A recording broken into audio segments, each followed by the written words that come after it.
আসসালামু আলাইকুম, সকলে কেমন আছেন? আলহামদুলিল্লাহ আমি ভালো আছি। তো যারা আমার ইউটিউবে যতদিন ধরে এই ভিডিও দেখেন বা ফেসবুকে যাই কবুতরে পোস্ট করি, কখনো বেবি সেল করা বা বেবি হাত বদল করার কখনো আমি ভিডিও বা পোস্ট করি নেই।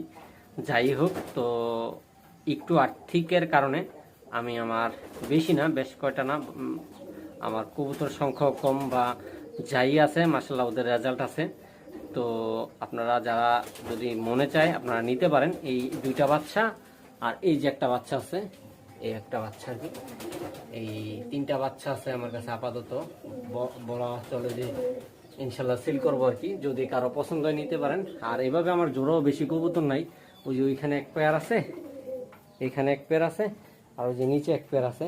আর এগুলা জোড়ানো অনেক দিন ধরে, যে আছে না যে নতুন জোড়াই, যে দেখেন যে নতুন কোনো জোড়া নেই, যে যা আছে এখানে আমার প্রুফ করা এবং আমার ভালো, যে আমার বাসায় যেগুলো চর্চা করতেছে এর চেয়ে সবচেয়ে ভালো কবুতরের ভেবিগুলা।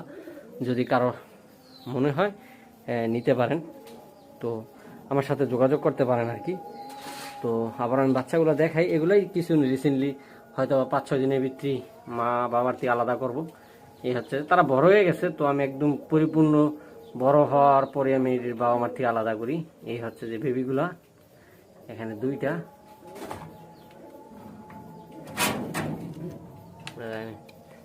দেখানোর জন্য ক্যামেরার ভিতরে নিয়ে আসলাম আর কি।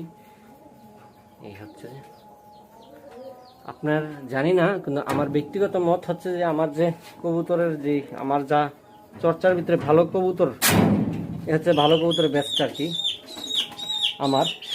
সো আমার আর কি এই হচ্ছে যে এই যে দুইটা, আর ওইখানে জোড়া আছে, ওইখানে একটা বাচ্চা আছে, আর উপরে একটা আছে, আল্লাহ যদি এগুলারে বড় করে আর কি। তো আপাতত এই তিনটা বাচ্চা এখন সেল করব। যদি কারো প্রয়োজন হয় বা যদি এটা ডিটেলস কিছু জানার প্রয়োজন হয়, ইনশাল্লাহ আমার সাথে আপনারা যোগাযোগ করতে পারেন আর কি।